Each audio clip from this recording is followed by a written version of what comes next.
Bueno, continuando con lo que veníamos hablando antes, ahora veríamos cuáles son aquellas alteraciones, aquellas fuerzas que pueden alterar el equilibrio de Hardy-Weinberg.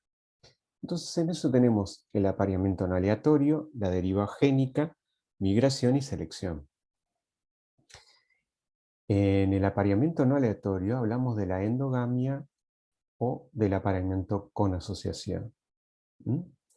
La endogamia lo que implica es que existan uniones consanguíneas, o sea, parejas entre parientes son más frecuentes de lo que esperamos por el azar, ¿no?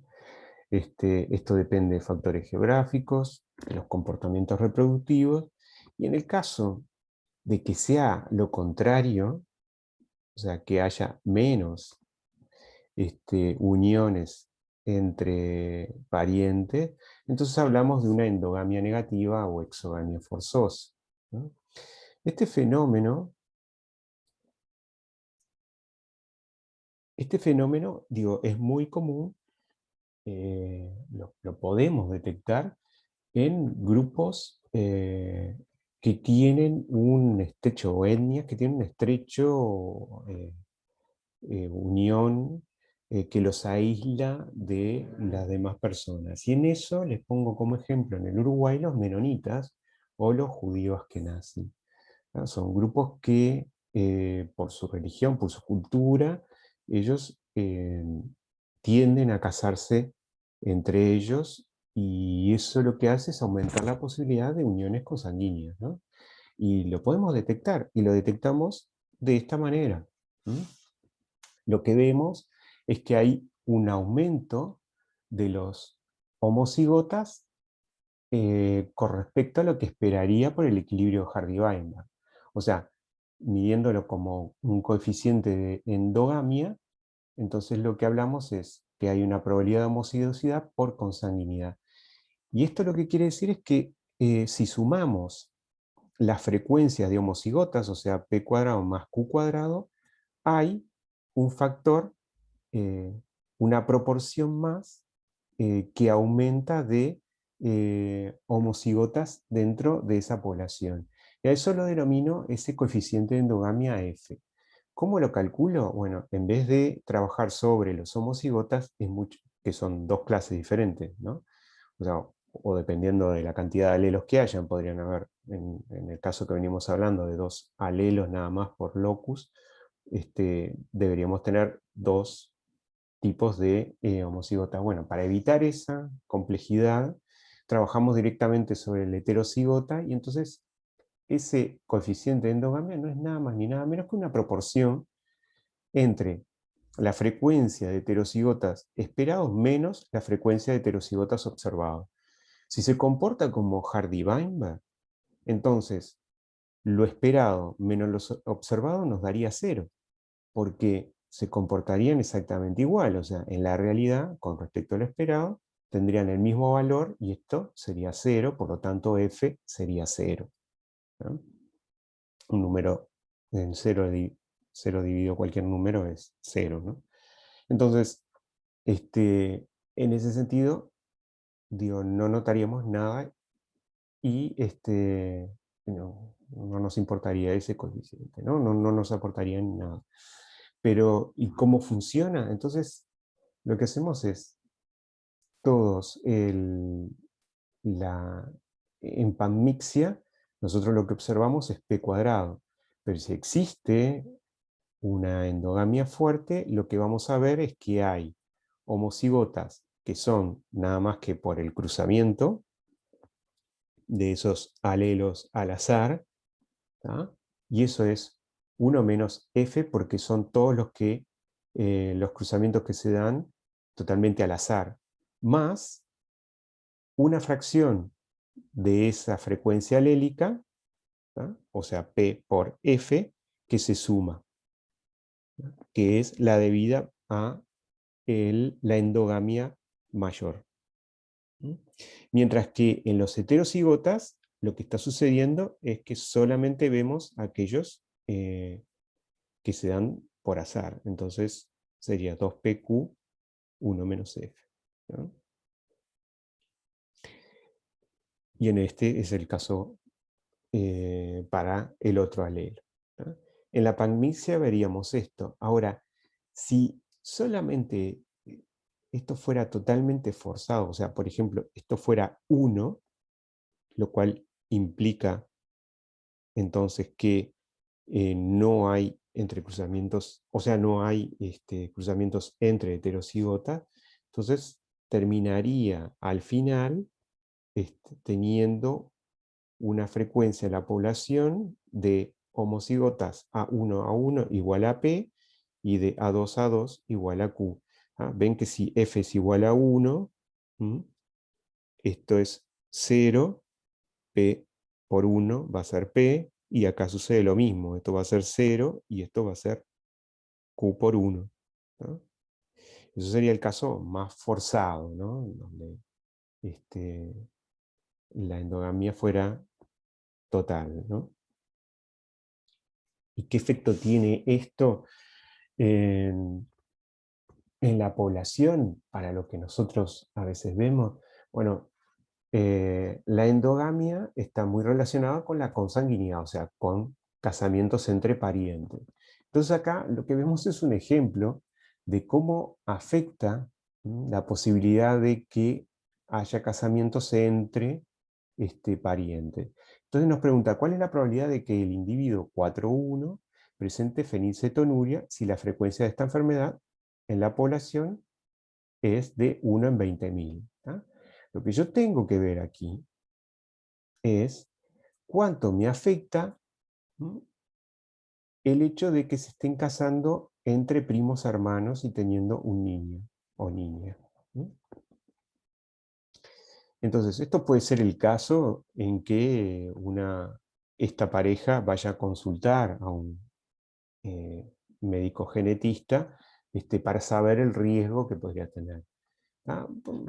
Obviamente que esto es un ejemplo para entender cómo funcionan estas cosas, y además lo que me interesa que ustedes vean es cuánto afecta la posibilidad de que tenga una enfermedad, que ven que no te digo que sea rara, pero no es común, y con respecto en una familia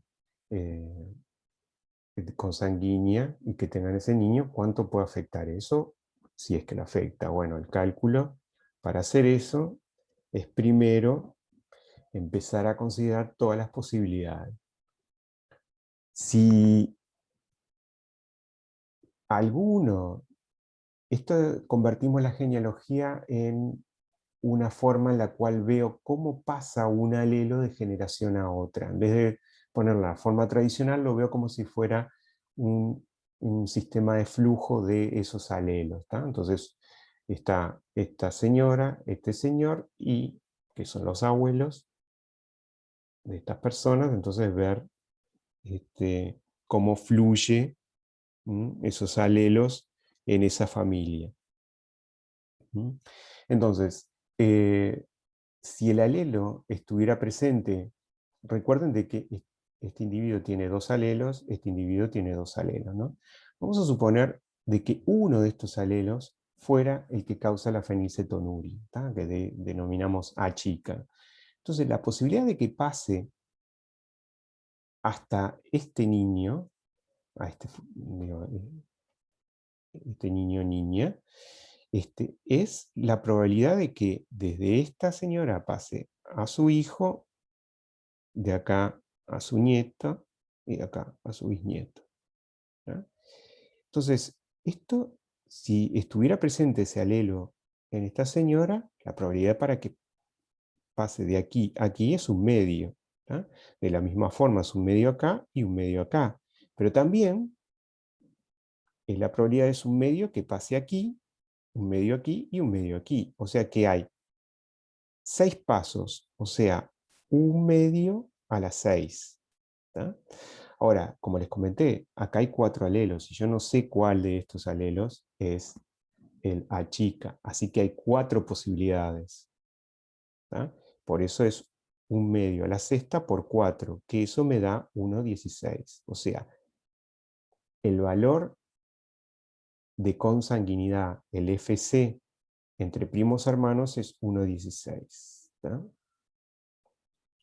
para un hijo o hija de una pareja de primos hermanos es 1,16.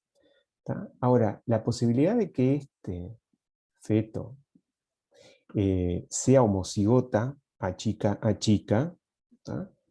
Por azar, es Q cuadrado, ¿no? Porque el alelo puede haber entrado en todos estos niveles, o sea, puede venir uno de acá, pero puede haber entrado por alguno de estos niveles por azar. Entonces, eso es Q cuadrado, ¿no?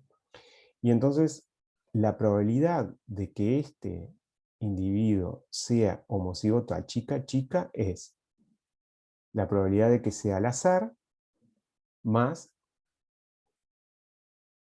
perdón, la probabilidad de que sea al azar más la probabilidad de que alguno de estos individuos porte ese alelo, que eso es Q. Ahora, la probabilidad de que sea al azar es también de que no haya sido por consanguinidad. Entonces, por eso le ponemos 1 menos un 16avo. Y la posibilidad de que sea por consanguinidad es 1 en 16avo. Capaz que lo que debería explicar es la posibilidad de que sea por consanguinidad es 1 en 16. Ahora, por la probabilidad de que ese alelo esté presente en alguno de estos individuos. Y eso es Q, capaz que así se entiende mejor. Más la probabilidad de que no sea al azar, perdón, que no sea por consanguinidad, ¿no? Y que sea homocigoto por azar. Y eso es Q cuadrado, ¿no? Si queremos ver cuál es ese riesgo entre primos hermanos de tener un hijo o hija enfermo para esta enfermedad recesiva, entonces ese riesgo relativo sería esta probabilidad sobre la probabilidad de que se dé al azar totalmente. Y entonces esto es este valor, ¿no? Esto es, a veces, la relación entre que sea totalmente al azar con respecto a que la familia, el alelo venga por la familia, ¿no? Entonces, si hacemos las cuentas, esto nos da que es 10 veces más probable, ¿no?, que este niño sea fenicetonúrico, ¿no?, que cualquiera niño al azar. ¿Mm? Otra de las fuerzas que afectan a las poblaciones es la deriva génica. La deriva génica es literalmente un problema de muestreo. Es lo que ustedes están viendo en este esquema aquí al lado, ¿no? Tenemos esta población y vamos a asumir de que solamente 3 individuos son capaces de reproducirse, ¿no? Es una situación extrema, ¿no? Pero no es algo anormal, o sea, no todos los individuos se llegan a reproducir. Entonces, si en un caso extremo como este consideramos solamente 3 individuos, lo que vemos es que está la posibilidad de que solamente estos 3 individuos eh, entren a reproducirse, aporten alelos a la siguiente generación, y por lo tanto el alelo rojo desaparece de la población. Mientras que en este caso, si estos individuos son los únicos que se reproducen, entonces las frecuencias van a cambiar totalmente, porque si ven, es 50 y 50% de cada alelo, ¿no? Entonces, es literalmente un problema de muestreo. Son fluctuaciones aleatorias en la frecuencia alélica de la población y no podemos fijar hacia dónde va a ir. Esto es totalmente estocástico. Entonces, esto puede suceder cuando se aíslan poblaciones, ¿no?, que parten de una población mayor, y entonces lo que vemos es que cambian las frecuencias, ¿no? Y eso es lo que pasa a nivel humano, y eso es lo que explica mucha de la historia de la evolución humana. O sea, con el paso del tiempo, las poblaciones van a diverger, y pueden perder la heterocigosidad, totalmente. ¿Tá? Y esto se calcula directamente por el binomio de Newton. Lo que estoy haciendo es, las frecuencias originales en la población son de 30% para el alelo rojo y 70% para el alelo amarillo, ¿tá? Y lo que estoy calculando es, de esos 6 alelos que entran a reproducirse, la posibilidad de que suceda esto que me está marcando acá, que desaparece totalmente el rojo, por eso es 0.3 a la 0, ¿tá? Y queden solamente los amarillos. Esto me da una probabilidad del 18.5%. Y fíjense de que sean los 3 alelos idénticos. Es menor la probabilidad. O sea, realmente es un fenómeno estocástico, ¿no?, que se puede ir dando. Y si esos individuos se fueran de esta población, ¿no?, tenemos lo que se llama el efecto fundador, ¿no? Es una forma particular de la deriva donde ese grupo se separa, ¿no?, y es un problema, como les decía, de muestreo. O sea, solamente migran 3 individuos que no son representativos de la población. Eso ha sucedido en el Uruguay. Tenemos algunos ejemplos que podemos determinarlo. Se ha visto que eso ha sucedido y piénsenlo, es fácil de ver porque en poblaciones que han migrado, como sucedía en América Latina, en general lo que sucedía era que uno migraba y llamaba a sus hermanos o parientes para que vinieran. Entonces lo que estoy haciendo es aumentar la representación de unos alelos que no son representativos de la población, sino que están emparentados con ese individuo. ¿Mm? Y esto otra vez lo podemos simular, ¿tá? Y lo que nos muestra este diagrama es, partimos de una población en donde el alelo A1 tenía un 20% y hago 8 simulaciones diferentes, no, perdón, 5 simulaciones diferentes, ¿no?, durante 200 generaciones. O sea, voy remuestreando constantemente, ¿tá?, con un número más pequeño que la población original, ¿tá? Y los que vemos que al cabo de 200 generaciones, en algunos casos el alelo A1 se fija en 1, ¿tá?, y en otros se pierde, ¿no? Y así, digo, como ven, es totalmente estocástico, ¿no? Otra de las que puede cambiar ese equilibrio de Hardy-Weinberg, otro de estos factores, es la mutación, que es la que introduce, como les decía, la variación en la población. O sea, estoy introduciendo alelos nuevos. Entonces, en una secuencia que da lugar a una proteína, decimos que hay mutaciones sinónimas cuando no hay cambio de aminoácido, y mutación no sinónima cuando hay un cambio de aminoácido. Ahora, no son las únicas mutaciones que hay. En todo el genoma hay también lugares que cambian, mutan, y hablamos de variantes, ¿tá?, y les tendrán valor o no tendrán valor funcional, ¿tá?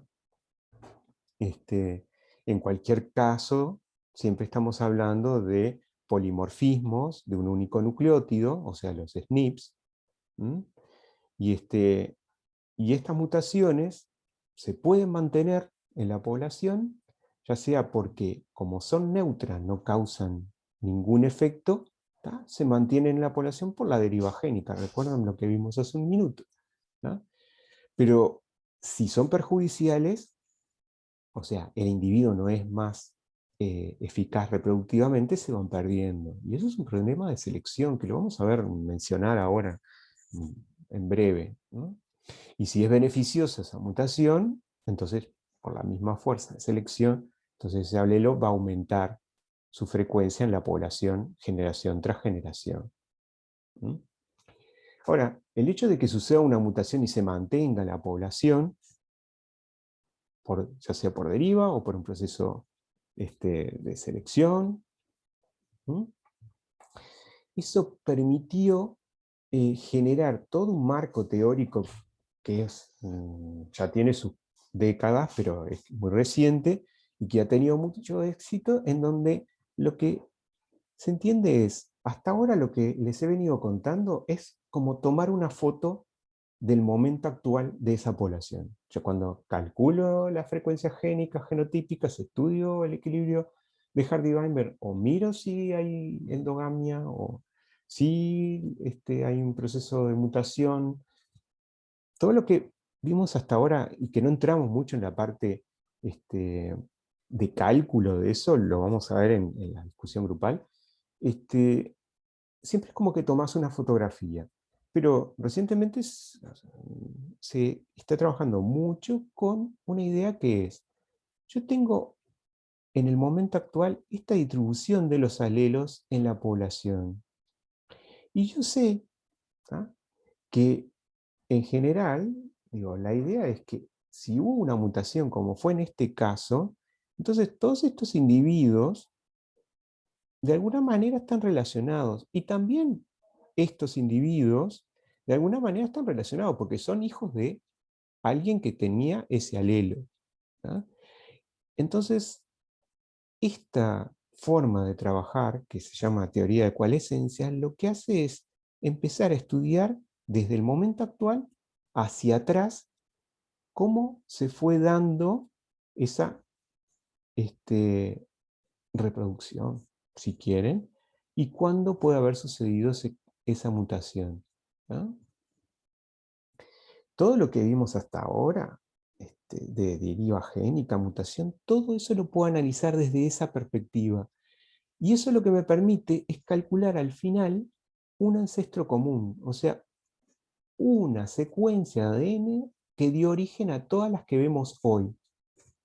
Y eso se llama el ancestro común más reciente, ¿ah? Y eso es la base para generar lo que es el famoso reloj molecular, con el cual yo puedo decir cuántos años hace que aparece el hombre, o el hombre moderno, o que aparece el hombre en Europa. O sea, es una forma de, aplicando una genética de poblaciones, de determinar en cuándo se dieron estos eventos, ¿tá?, mutacionales, y que me permiten fijar esto que es el ancestro común más reciente, ¿no? Digo, se trabaja mucho, matemáticamente es mucho más complejo que lo que hemos visto hasta ahora, no vamos a entrar en eso, pero digo, es una herramienta muy eficiente que hoy por hoy es la que se usa. Y eso es lo que nos permite explicar esto, la historia humana, ¿tá?, evolutiva. Entonces, hace 200.000 años el hombre sale de África, ¿no?, y eso lo vamos determinando a nivel de los tipos de mutaciones que hemos visto, ya sea en el cromosoma Y o en el mitocondrial, por ejemplo. Y, y eso va cambiando, las migraciones entran sobre Asia, entran en Australia a los 60.000 años, ¿m? Y a los 40.000 años, un gran flujo migratorio que también se mueve todo por Asia, por el sur y por encima por el norte, y son los que entran, porque esto era una gran masa de hielo, entran a Sudamérica. Y no sé si recuerdan de la imagen primera, que veíamos todo muy violeta, lo que es increíble es que aparentemente en 1000 años, estos grupos poblaron totalmente América, ¿tá?, en una forma muy rápida. Y otro proceso que les comenté es la migración, ¿tá? Mm, La migración lo que hace es introducir nuevos alelos a una población. Esto puede ser porque grupos de una población y de otra se unan para formar esa población híbrida, o a una población migren individuos, ¿no?, de otra población. Y eso es la historia humana, ¿no?, particularmente para Latinoamérica, ¿no? Somos poblaciones mestizadas. Y el cálculo de esto es muy simple, ¿no?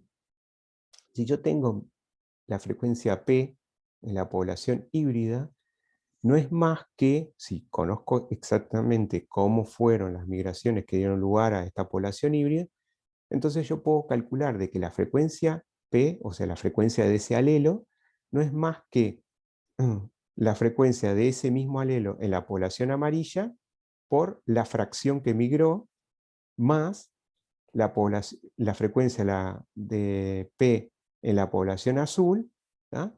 Más la otra fracción de migrantes que conformaron esta población híbrida, ¿tá? Es un cálculo muy simple. Obviamente que para calcularlo en las poblaciones reales se complejiza, pero digo, se entiende, es muy simple, es explicarlo a partir de las fracciones que aportó cada población parental a esta población híbrida. ¿Sí? Y esta variabilidad, no voy a seguir mucho más para no alargarlo, la variabilidad genómica es tal que si yo analizo 300.000 SNPs, o sea, variantes de un único nucleótido, ¿no? De diferentes poblaciones de Europa, y por un sistema de cálculo estadístico analizo la afinidad de cada individuo con respecto a otro, ¿tá? O sea, lo que estoy viendo es este individuo, si es más afín a estos o si es más afín a estos, ¿tá? Si yo puedo hacer eso, lo que encuentro es que, fíjense, los individuos se agrupan según la población. O sea, lo que me quiere decir esto es que lo llamativo de este gráfico que ha revolucionado un poco el mundo científico fue que se distribuyen casi igual que el mapa de Europa, ¿no? Pero digo, lo que importa ver acá es que, por ejemplo, en este caso, que son los españoles, ¿tá? Todos los individuos que eran españoles se agruparon todos juntos. O sea, el programa no tiene ni idea de quién es cada individuo, ¿tá? Él busca la similitud entre los individuos. Y lo que encuentra es que son todos muy parecidos entre ellos. Entonces, si se fijan, están separados todos por poblaciones, más o menos. Esta es la más conspicua, ¿no? Entonces, lo que está sucediendo es que los vemos todos los españoles agrupados. Y eso tiene una razón lógica muy simple. O sea, estos individuos tienden a casarse con los que tienen cerca. Entonces, esto es lo que estás viendo como resultado después de generaciones y generaciones y generaciones, ¿no? La distancia geográfica genera estas diferencias, ¿tá? Que me permite reconocer una población de otra, ¿no?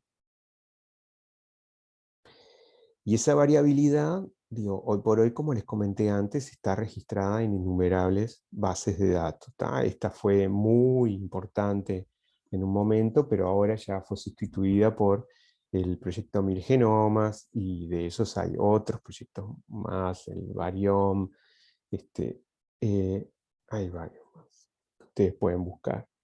Y por último, y solamente un pantallazo, es explicarles lo de la selección natural. La selección natural es el proceso de supervivencia o reproducción diferencial de los distintos tipos fenotípicos, ¿tá? O genotípicos de una población. Entonces, la eficacia darwiniana es la probabilidad relativa de un fenotipo o genotipo de sobrevivir y reproducirse, ¿tá? Es ese eficacia darwiniana que lo deben haber sentido nombrar en algunos lugares y películas. Este concepto se aplica a clases de individuos. Esto quiere decir de que son grupos que tienen ciertas características y que tienen una eh, mejor supervivencia o reproducción,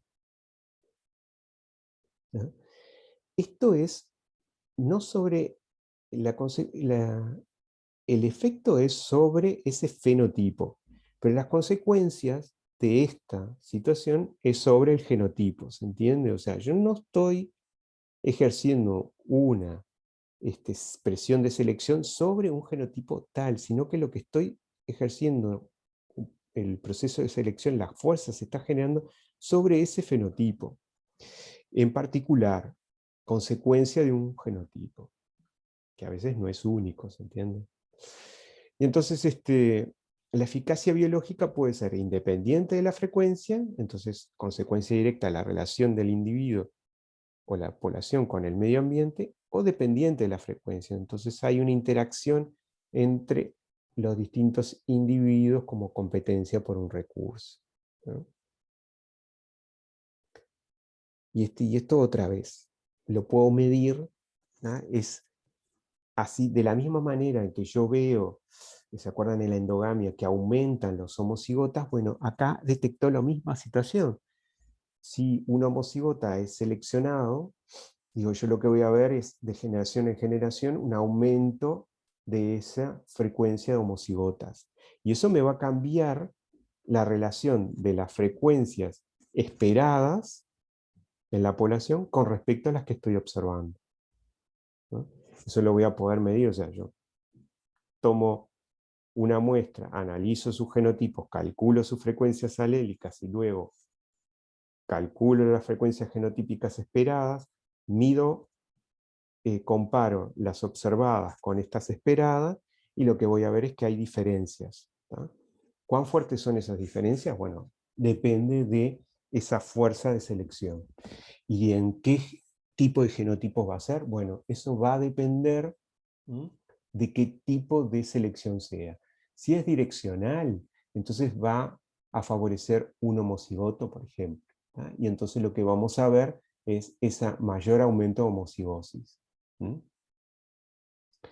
Por otro lado, si es en contra de los heterocigotas, porque los heterocigotas no son los más eficientes, entonces vamos a ver que desaparecen esos heterocigotas o disminuye, y vamos a ver un aumento de los homocigotas. O sea, este caso es parecido al de la endogamia, ¿tá? Y si es equilibradora, entonces, o polimorfismo equilibrado, el heterocigota va a presentar una mayor eficacia biológica que los homocigotas. Entonces vamos a ver un aumento de los heterocigotas, ¿tá? Todo esto lo puedo simular y pasa lo mismo. O sea, voy a ver cómo eh, aumentando, por ejemplo, sobre la presión de selección para fijar un alelo, en este caso el A1, vamos a ver que pasan las generaciones y luego de 120 generaciones se fija en A1, eliminando al otro alelo. Y acá lo que muestra es un cuadrito en donde está la frecuencia del alelo A grande, ¿no? Entonces vemos la tasa de mutación de A chica a A grande, lo que empuja es a que vaya aumentando, ¿tá?, la frecuencia de A grande. Si la mutación es de A grande a A chica, lo que vemos es que entonces disminuye la frecuencia de A grande, ¿tá? Entonces, con respecto a la selección, lo que vemos es si es un polimorfismo balanceado, entonces vemos una tendencia a ir hacia una frecuencia media en del alelo A grande. Si es direccional, entonces irá hacia uno de esos alelos, en este caso de A grande, ¿tá?, empujando para que se fije. Si es en contra de los heterocigotas, entonces lo que vemos es que intenta eliminar los heterocigotas y esto va aumentando hacia uno o hacia otro de los homocigotas, o sea, hacia fijar, perdón, o hacia eliminar el alelo A grande, ¿no?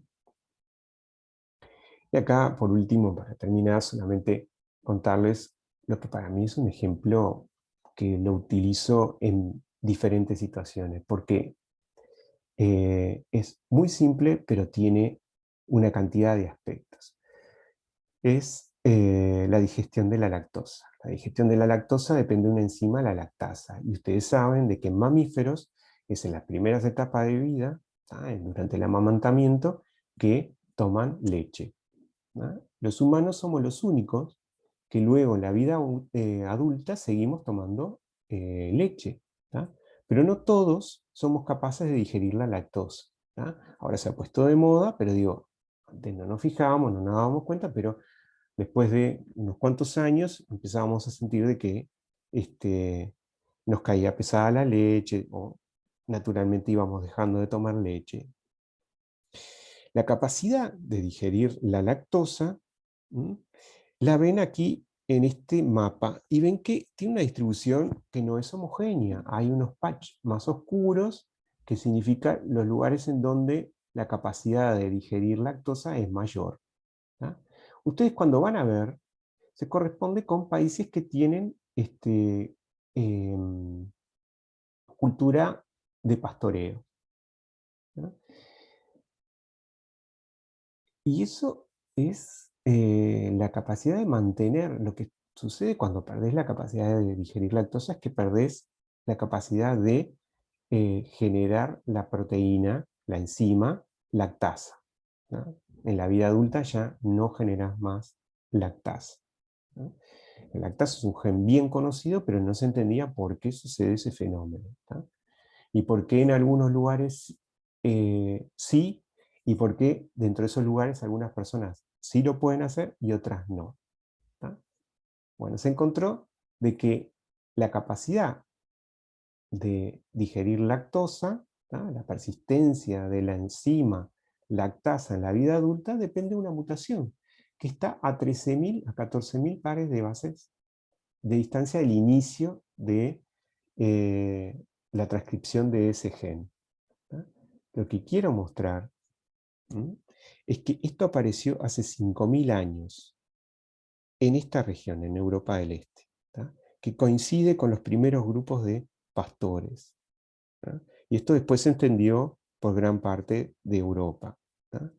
Ahora, lo más interesante, ¿m?, es que esa mutación, que es la que está indicada acá con naranja, en azul son los que no pueden digerir la lactosa, ¿tá?, es muy común en Europa, pero si van a África es muy poco común. En realidad hay otras mutaciones, ¿tá?, que le dieron la capacidad para digerir la lactosa, ¿tá?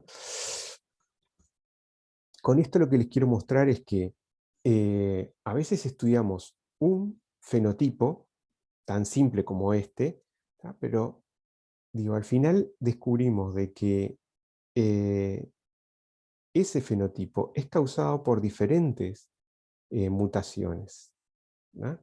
Entonces, y que la, esa mutación en una población puede progresar muchísimo y en otras no tanto, ¿tá?, como ven acá, ¿tá? Y en todo eso está jugando lo que vimos de deriva génica, de selección, la recombinación, ¿tá? Todos fenómenos que van a estar empujando para que esta mutación se fije en la población o se pierda, dependiendo del caso, ¿tá? Y que no todas son lo mismo. Y esto, digo, ven que tenemos el mismo fenotipo, pero a partir de diferentes mutaciones. Y tiene que ver con, por ejemplo, con lo que les comentaba, el color de piel. No son los mismos genes que dan el color de piel oscura en esta región del sur de la India que con respecto a los africanos subsaharianos, ¿tá? No es la misma, ¿no? Ni tampoco es la misma genes que actúan en los indígenas americanos. Y bueno, con esto, gracias. Espero que me haya entendido.